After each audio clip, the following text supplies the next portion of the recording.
Hello guys, இன்னைக்கு நம்ம பார்க்க போகிறது ரெயின்போ டோர் மான்வாவோட எபிசோட் 46 தான். ஸோ வீடியோக்குள்ளே போகிறதுக்கு முன்னாடி மறக்காமல் எல்லாருமே ஒரே ஒரு லைக்கை போட்டுருங்க. அதே மாதிரி இப்போ தான் நம்ம சேனலையே பார்க்குறீங்கன்னா மறக்காமல் சப்ஸ்கிரைப் பண்ணிக்கோங்க. நான் அப்போ தான் எல்லா எபிசோடும் உங்களை தேடி வரும். சரி வாங்க, நம்ம டைம் மிஸ் பண்ணாமல் எப்பிக்குள்ளே போகலாம். எப்பிக்கோட ஆரம்பத்திலேயே இவங்க எல்லாருமே சில்வர் ஸ்டார்னு ஒரு இடத்துக்கு போக ஆரம்பிக்கிறாங்க. இந்த இடத்துல நம்ம ரோயினும் கேட்குறாரு, ஆமாம் நீங்கள் வேங்கியூஷை பார்க்க ஆசைப்படுறீங்களா? இங்கே அவன் க்ளவுடை பார்த்து கேட்குறான், ஆமாம் இந்த க்ளவுடு மேலேயே நாங்கள் போகணும், உண்மையிலேயே எங்களால போக முடியுமா?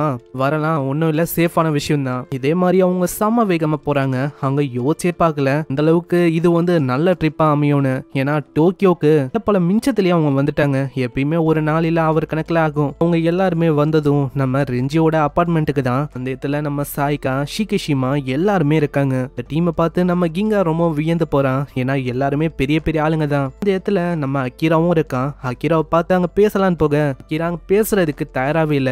தயவு செஞ்சு என்கிட்ட ஒரு வார்த்தையை கூட பேசாத. சரி எனக்கு புரியுது, ஆளு மாஸ்க் மாதிரி ஏதோ ஒரு விஷயத்த மூஞ்சில போட்டுன்னு இருக்கான். அங்க அக்கீரா சொல்றான், என்னால இன்னமும் உன்னை மன்னிக்க முடியல. நீ சீக்கிரட்டா தனியா எவ்வளவு பெரிய விஷயத்தெல்லாம் பண்ணிருக்க. நம்ம ஹீரோவும் விட்டுறான். ஏன்னா நம்ம ரெஞ்சியோட மிகப்பெரிய ஃபேன்ல அப்படி இருக்கிறதும் ரொம்ப கஷ்டமான விஷயம் தான். இதுக்கப்புறம் சுபாரு ஒரு கீயை காட்டுறான். இது மூலமா சீ ஆஃப் பிரில்லியன்ஸ் அங்க வந்து போக முடியும். நீ போனா ஏதோ ஒரு 5 நிமிஷமோ இதுதான் இருக்கும். நான் இவங்க எல்லாருமே போனனால அது எக்ஸ்டெண்ட் ஆகி ஒரு 50 நிமிஷத்துக்கு இருக்குமா. அந்த மாதிரி ஒரு இடம்லாம் இருக்குதா அப்படின்னு நம்ம ருயினுக்கும் டவுட் வருது. ஏன்னா அண்டர் வேர்ல்டை பொறுத்த வரைக்கும் சீ ஆஃப் பிரில்லியன்ஸ் அது இருக்குன்னு யாருக்குமே அங்க தெரியாது. அங்க சுபாருவும் சொல்றான், இங்க எல்லாருமே என்ன பண்றீங்க, வாங்க நம்ம உள்ள போகலாம். அங்க உள்ள வரும்போது ருயின் அதை பார்த்து ரொம்ப ஷாக் ஆகுறாரு. நான் இந்த மாதிரி ஒரு இடம் அண்டர் வேர்ல்டுல இருக்குன்னு யாருக்குமே அங்க தெரியாது. இவன் இப்படிப்பட்ட இடத்த யாராலையுமே டிடெக்டே பண்ண முடியல. குட்டியோண்டு இடம் தான். இதை உருவாக்குனதோ நம்ம வேங்கிஷ் தான். அதனால தான் வேங்கிஷா அந்த டைம்ல நிறைய பேர் தேடினாங்க. நான் யாரோட கண்ணுக்கும் வேங்கிஷ் தெரியவே இல்லை. ஒரு குரலும் கேக்குது, அதுவும் நம்ம வேங்கிஷ் தான். உங்களுக்கு தெரியுமா, யாராலையுமே என்ன டிடெக்ட் பண்ண முடியாது. இவன் அந்த அட்மினிஸ்ட்ரேட்டர், அவனாலேயே என்ன பார்க்க முடியாது. அந்த டைம்ல அட்மினிஸ்ட்ரேட்டர் கிட்ட நான் தோத்து போயிட்டேன். நான் வந்து சாகர நிலைமைக்கு போனேன். அந்த டைம்ல என் கிட்ட இருக்கிற அந்த மிச்ச மீதி பவரை வச்சு இந்த மாதிரி ஒரு இடத்த நான் உருவாக்குனேன். என்கிட்ட அந்த டைம்ல அவளுக்கும் பவரே இல்லாதனால நான் இங்கே இருந்தேன். அதுக்கப்புறம் பல்லாயிரம் வருஷம் கடந்து போச்சு. இப்போ ரஃபா என்கிட்ட ஒரு 30% பவர் இருக்குன்னு சொல்லலாம். இதுக்கு தேங்க்ஸ் சொல்லணும்னா நான் சுபாருக்கு தான் சொல்லணும். அதே மாதிரி சின்ன பையா ரோயினு, உன்னை பார்த்தே ரொம்ப நாள் ஆச்சு. உன்னை பல வருஷத்துக்கு முன்னாடி பார்த்தேன். கடைசியா பார்த்ததப்போ இப்பதான் நான் உன்னை பாக்குறேனே. ஆமா ஆமா, இந்த மாதிரி நானும் உங்களை பார்த்ததே இல்ல. கோல் கிங் வர அந்த விஷயத்தெல்லாம் சொல்றாரு. அதுக்கு தெரியுமா வேங்கியூஷ், அவன் வந்து அடிக்கடி சொன்னான், இதோ உங்களை கம்பேர் பண்ணா அவன் வந்து பல மடங்கு ரொம்ப ஸ்ட்ராங்னு. இதெல்லாம் கேட்கும் போது ரோயின் வந்து அப்படியே டாபிக்கை மாத்த ஆரம்பிக்கிறான். நம்ம வேற ஏதாச்சும் பேசலாமே. அந்த இடத்துல ஃபர்ஸ்ட் டைம் இப்பதான் வேங்கியூஷ நம்ம ஷிகிஷிமா பாக்குறான். ஷிகிஷிமாவும் என்னோட பேரை சொல்றான். என்னோட பேரு ஷிகிஷிமா. எனக்கு நல்லாவே தெரியும் சுபாரு வந்து உன்னை பத்தி சொல்லியிருக்கான். இது அவனோட டீம்ல ஒரு முக்கியமான டீம் மெம்பரா. நிறையவே அவங்களுக்கு ஹெல்ப்பையும் பண்ணிருக்கேன். அந்த இடத்துல எல்லாருமே ஒரு விஷயத்த பத்தி பேசுறாங்க. அங்க கோல் கிங் என்னன்னா ரோயின் கிட்ட பயங்கரமா கத்தின்னு இருக்காரு. நீ வந்து அடிக்கடி வேங்கிஷ் முன்னாடி ரொம்ப பெரிய ஆள் மேலாம் நடந்துக்காத. ஏன்னா இப்ப எங்களோட டீம்ல நீ இருக்க. இந்த இடத்துல நம்ம சாய்க்காக புதுசா ட்ரெஸ் எல்லாம் செஞ்சிருக்கா. அங்க அக்கீரா அந்த ஃபேன் பாய் கிட்ட பேசுறான். சைடு நம்ம ஹீரோவும் பேசின்னு இருக்கான். இல்ல இதெல்லாம் பார்க்கும்போது அங்க அட் டைம்ல நம்ம ஷிகிஷிமா வேங்கிஷ் 2 பேருமே பயங்கரமா கத்துறாங்க. வாயை மூட்டை கம்னு நிலுங்க. இப்ப நம்ம வந்தது மீட்டிங்காக. சோ மீட்டிங்கை அரேஞ்ச் பண்ணுங்க. இதுக்காக நம்ம ஆளு வந்து குஷன்ஸ் எல்லாம் அரேஞ்ச் பண்றான். அவியஸா அந்த குஷன் எல்லாமே பிளட் தான். பிளட்டால ஆன அந்த குஷன்ஸை வர வச்சவனே ஏதோ ட்ரிப்புக்கு வந்தா எப்படி ஃபீல் ஆகும் அந்த மாதிரி எல்லாருமே உட்காந்துட்டாங்க. அந்த இடத்துல எல்லாரோட மீட்டிங்கும் இப்ப ஆரம்பிச்சிச்சு. அங்க எல்லாருமே இருக்காங்க. அந்த இடத்துல நம்ம சுபாரு தான் அந்த மீட்டிங்கை பத்தி எக்ஸ்பிளைன் பண்ண ஆரம்பிக்கிறான். ஃபர்ஸ்ட் விஷயமா அவன் கேள்வி கேட்கிறான், இதுக்காக நம்ம இந்த மீட்டிங்கை போடுறோம், அது வந்து உங்களுக்கு தெரியுமா? சாயா வந்து சொல்றா, அதாவது நம்ம ஏகப்பட்ட விக்டிம்ஸை கத்துட்டோம் இந்த மாதிரி டெஸ்ட்ராய் பண்றதுல இருந்து. கோல் கிங்கும் சொல்றான், நம்ம அரோரா கிங்க நம்மளோட டீம் மெம்பரா மாத்தணும். அதானே இடத்துல ஒருத்தங்க இந்த மாதிரி ஏகப்பட்ட விஷயங்களை பத்தி சொல்றாங்க. அங்க இப்பதான் சுபாருவே இந்த மீட்டிங்கான மெயினான விஷயத்தை பத்தியே சொல்றான். அண்டர் கிரவுண்டுக்கு கொண்டு போற எல்லா கேட்ஸையும் இவங்க அழிக்கணுமா. அந்த கிங்ஸோட அசம்பிளிக்கு முன்னாடியே சொல்ல கிங்கா ரொம்ப ஆச்சரியமாவறான். அதை வந்து இவங்களால எப்படி பண்ண முடியும்? ஏன்னா அது பாசிபிளா அது வந்து தெரியல. நீ நல்லா யோசிச்சு பாரு, நான் சொல்றது எல்லாமே கரெக்டா தான் இருக்கும். அவங்க தான் நம்மள சீண்டி விட்டாங்க.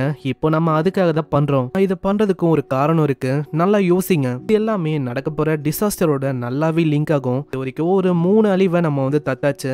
பார்த்தாலும் இன்னமும் 5 அழிவு இருக்கு.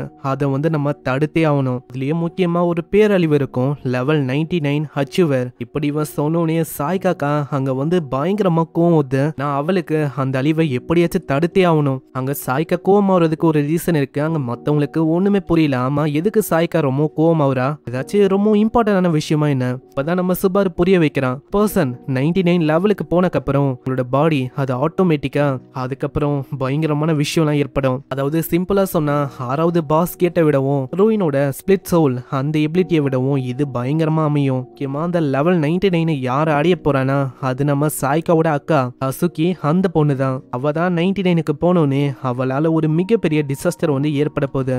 சாய்காவோட சின்ன தங்கச்சி அவ வந்து அங்கேயே இறந்து போயிடுவா. அப்புறம் கோவத்துல எல்லாத்தையுமே அடிச்சு நொறுக்கும் போது ஃபைனலா 99 லெவல அவ ரீச் பண்ணுவா. இந்த டைம்ல தான் ஒரு புது ஸ்கில் வந்து கிடைக்கும். ரிகல் பர்த்னு தன்னால ஆட்டோமேட்டிக்கா எனேபிள் ஆயிடும். அதனால அவளோட உடம்பே ஒரு பெரிய மாஸ்டரா மாற ஆரம்பிக்கும். அதனால தான் ஒரு மிகப்பெரிய பேரழிவே வந்திருக்கும். இதெல்லாம் கேட்கும் போது சாய்காக்கா பயங்கர கடுப்பா இருக்கு. ஏன்னா அவளோட சொந்த தங்கச்சி அக்காங்க அவங்க. அங்க அதுக்குள்ளேயே கோல் கிங்கும் சொல்றாரு, அப்புறம் என்னடா சுபாரு, எனக்கு நல்லாவே தெரியும் அதை எப்படி ஸ்டாப் பண்ணும் அந்த விஷயமும் உனக்கு கண்டிப்பா தெரியும். ஆமா எனக்கு தெரியும்னு சொல்லலாம். ஏன்னா நம்ம ஹசுகி அதாவது சாய்காவோட அக்காவோட டோர் ஓனர், அவங்க வந்து சில்வர் டோரோட ஓனர் தான். அவரோட பேரு குகேலா. அங்க ரோயின் கிட்ட இத பத்தி கேட்டா ரோயின் வந்து சொல்றான், நான் வந்து பேச ட்ரை பண்றேன், இருந்தாலும் அவன் கேட்பானா எனக்கு சரியா தெரியல. சாய்காவும் கெஞ்சி கேட்கறா, தயவு செஞ்சு கேளுங்க, உங்களுக்கு போர்க் பண்ணலாம் வாங்கி கொடுக்குறேன், உன்னோட சென்டிமெண்ட் உன்னோட ஆஃபர்லாம் எனக்கு நல்லாவே புரியுது, நான் அக்செப்ட் பண்ணிக்கிறேன், அட்லீஸ்ட் நான் பேசுறதுக்கு ட்ரை பண்றேன். இதுக்கப்புறம் 6வது விஷயம், 6வதா நடக்கிற அந்த பேரழிவு நடக்காது. கிரேட்டான ஒரு எர்த்குவேக் வரும். அது யாரால ஏற்படும்னா நம்ம ஹீரோவோட அண்ணன் டைகாவும் அந்த டார்க் சைல்டு பயப்பொலியும் தான் பயங்கரமான விஷயத்தெல்லாம் பண்ணுவாங்க. அந்த டைம் லைன்ல நம்ம ஹீரோவால அங்க தூக்கடிக்க முடியல. போனக்கு அப்புறம் பயங்கரமான விஷயம்லாம் ஏற்பட்டிருக்கும். இப்போ வந்து அப்படி இல்ல. டைம் லைன் வந்து மாறி போயிடுச்சு. இந்த டைம்ல அந்த எர்த்குவேக் வருமான்னு கேட்டா அது வராது. இங்க கோல் கிங்கும் சொல்றாரு டைம் லைனே மாறி போயிடுச்சு. அப்ப என்ன இந்த மாதிரி இந்த வாட்டி அந்த விஷயம் வந்து நடக்காது அதானே? அது வந்து நடக்க வாய்ப்பு இல்ல. ஏன்னா இவங்க தான் ஸ்டார்டிங்ல அந்த விஷயத்தை தத்துட்டாங்களே. இப்போ டைம் லைன் வந்து 3ஆ பிரிஞ்சிருக்கு. ஒன்னு வந்து எக்ஸ் டைம் லைன், அதாவது நார்மலா போற ஒரு டைம் லைன். ரெண்டாவது நம்ம அரோரா கிங்கோட டைம் லைன். அது மூலமா தான் நம்ம சுபாருக்கு தெரிஞ்சிருக்கும் ஃபியூச்சர் வந்து இப்படிதான் போகும்னு. இப்போ அவங்களுக்கு என்ன டவுட் கிரியேட் ஆகுதுன்னா ஏதோ ஒரு எக்ஸ் ஃபேக்டர் அதுதான் நம்ம சுபாருக்கு இது வரைக்கும் ஹெல்ப் பண்ணிருக்கு. இன்னமும் அவங்களுக்கு ஒரு விஷயம் புரியாதது என்னன்னா இந்த எக்ஸ் ஃபேக்டர் அது வந்து எனிமியா இல்ல ஃப்ரெண்டானு. ஆனா ஒரு விஷயம் அவங்களுக்கு நல்லா தெரியும், அந்த எக்ஸ் ஃபேக்டர் வந்து உங்களுக்கு ரொம்ப நெருக்கமான ஒரு விஷயம் தான். இதுக்குள்ள நம்ம சாய்கா வந்து சொல்றான், அங்க பாருங்க டோர் வந்து அப்பியர் ஆயிடுச்சு, அப்பனா அந்த டைமிங் வந்து முடிஞ்சிச்சுன்னு நினைக்கிறேன், நீங்க திரும்பவும் அங்க வெளியில போய் ஆகணும். ரொம்ப நன்றி, நீங்க கொடுத்த அந்த ஃபுட் எல்லாம் ரொம்ப நல்லா இருந்துச்சு. அந்த இடத்துல நம்ம சாய்கா கூட அங்க சாயாவும் திரும்பவும் சோலை சுவிட்ச் பண்ணிக்கிறாங்க. அதனால இவங்களோட இடம் வந்து அப்படியே மாறி போகுது.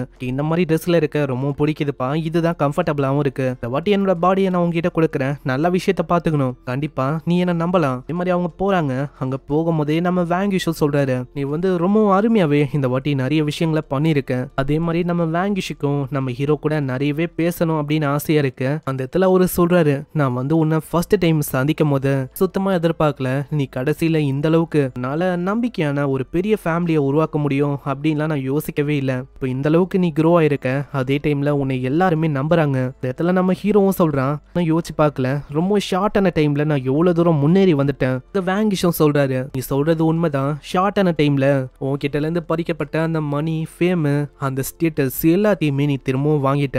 அதே டைம்ல நீ வந்து சொன்ன இந்த மாதிரி உன்னையே நீ இழந்துட்டேன்னு.